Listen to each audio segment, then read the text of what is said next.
Of course I'm supportive of her. I think she's very passionate about her career and, you know, I love that.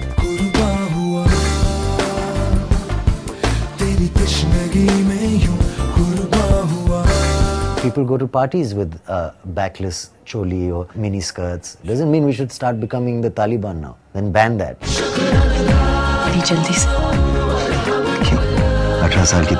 I felt Midday was a fairly decent newspaper generally, but I mean, I'm a bit disappointed with the paper for running that article.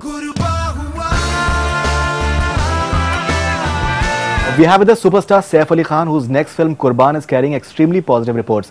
Wonderful to have you back on the Bollywood Hangama. Thanks, nice to be here. First of all, congratulations for Love Aajkal. I think it was a really nice film and your acting was really good. Especially the song Main Kya Hoon. I love that song. The way the entire transformation happens in that particular song. Well, Imtiaz is a great director and he's told a very special story in that film. Scheduling feat, the song, to figure out how to have a guy with a beard and long hair when you're actually starting with a guy with short hair and no beard, and how to shoot in San Francisco efficiently and not lose too much money. So we had to shoot the same locations twice. I was amazed at how Rajesh, Imtiaz's assistant, managed that.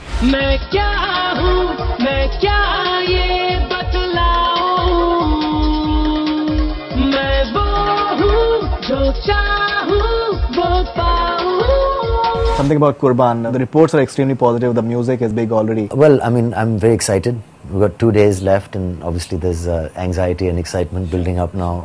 It's a very wide release. I think the business is growing every month. So it's an exciting time. I'm very proud of the movie. I'm confident it's a stark and kind of a serious movie in places. It's not to say that I think it is very entertaining also, but people can find violence entertaining and being scared very entertaining also. I think it's a love story, I mean, primarily, with the background of a thriller. And the thriller element being global terrorism. So I'm quite excited. It's a well-made thriller. Comparison with New York, what do you have to say about that? I think New York is like a widely appealing film with characters that sing songs, and I think it's a Yash Raj movie with serious themes on terrorism, and it's also kind of, ultimately I think it's a revenge story. What happens to a guy and how he hits back at that. This is about a relationship and it's about the background of terrorism. The treatment of it is completely different, and I think it's a more adult movie, Kurbaan. The characters are more, I think, starker and realer. I think it's generally a more serious movie. And you can't really compare. They're similar maybe backgrounds, but the stories are totally different. Like I said, Kurbaan's a love story. What makes a love story interesting is the pressures that are on the love story. You know, in old films, maybe the father objects or the mother objects, but or society objects. Here, even the fact that they're different religions is okay, but I think that it's a couple torn apart by global terrorism. Your last film, Love Aajkal, you faced some kind of opposition from Sikhs, and now it's a film on... it is topical, but at the same time, it's a bit controversial. Do you think that maybe there can be some kind of opposition, especially in these kind of times that we're living in? There's already been, but I think that's a different context altogether. Yeah, it's a balancing act. I think the idea of films is to be a little controversial sometimes, to make people think and discuss and talk about issues. We can't just live in La La Land and make candy floss films all the time, which have no issues. But at the same time, you should not be incendiary, you should not offend people. And I think we've got a great censoring body, so I don't think there's any danger of that happening.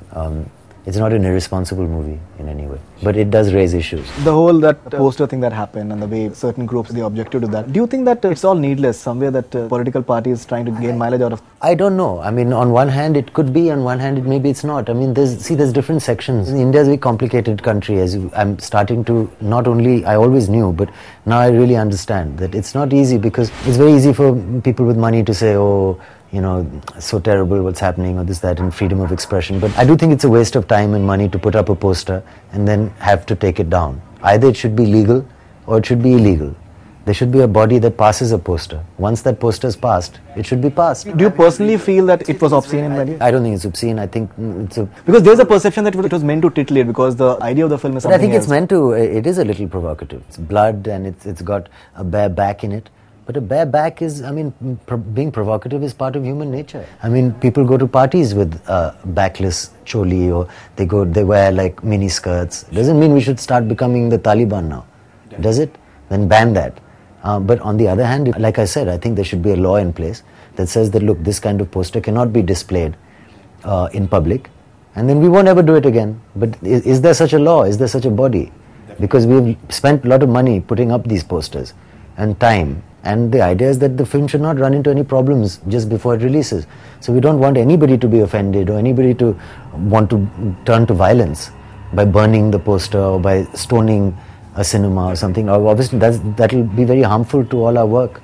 So if we have offended anybody, naturally we will make up for it in whatever way. If it's to make up with the Sardarjis for Love Aajkal, then we'll make up for that. If we have to make up with a political party for the poster, the idea is not to offend anyone, then we'll make up. But have you had a dialogue with them after I'm not the producer of the film, but I think the producer has had. And I believe he's sorted it out. As obviously he'll sort it out because the film comes first. Not everyone is so open-minded. We have to understand that.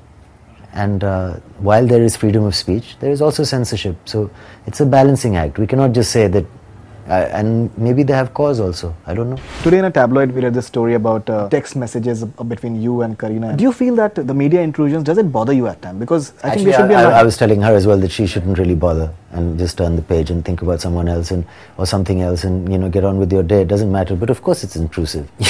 I mean, it's ridiculous. I'm glad they didn't read anything more personal.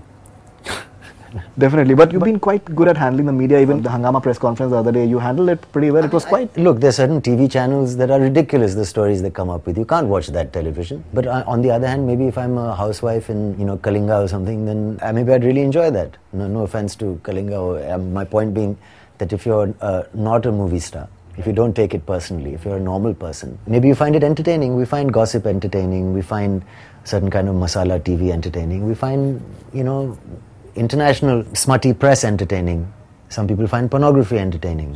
So, I mean, we can't account for nature, but I can tell you I don't watch that kind of television. I felt Midday was a fairly decent newspaper generally, but I mean, I'm a bit disappointed with the paper for running that article. It got a bit yellower for me.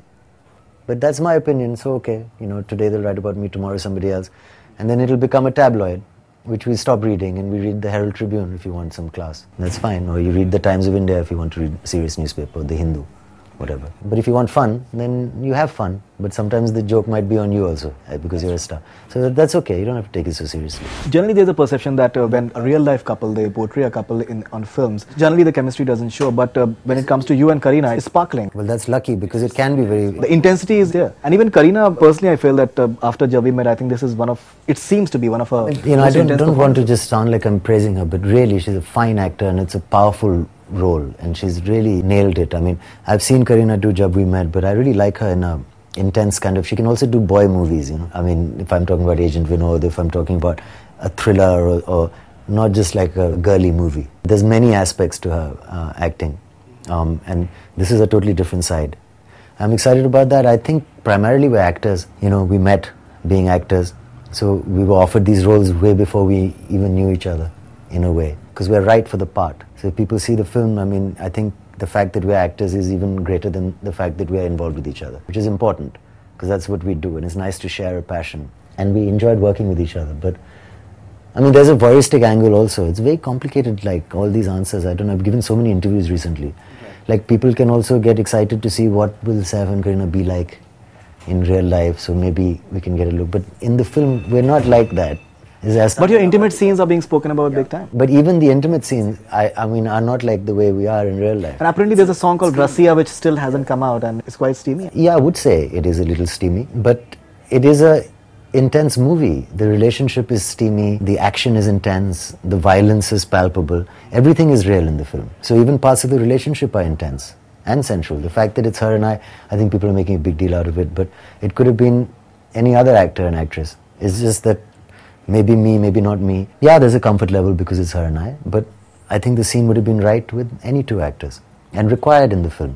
And that's important. The rest is all now subject discussion, voyeurism, chemistry, working together, not working. These are, we'll just talk and people will see and remember Kurbaan and hopefully go and see it on the 20th. But the point is, we're both actors. It was really good to see you. And even love-making scenes are technical. I mean, I've gone red in the face saying this 100 times, but when you do a scene like that, it's all about where the camera is, where you are, movement. It's like a song, it's a dance, it's choreographed. it's not, you can't get any thrills out of doing that. Definitely. Like we saw at the Hangama press conference, the way you were supportive of Kareena and you wanted to answer for her. And even I've read that for Kam Bakht Ishq, after the kind of backlash that happened, you were really supportive of her. What backlash? It's not like she's, you know, I don't know. But there were, I think there was quite a bit of a backlash. I don't think it's really much of a backlash. I think there's, I don't know what it is. Of course I'm supportive of her. I think she's very passionate about her career and, you know, I love that. And she cares about it a lot. And I mean, we all need support, you know. So, of course.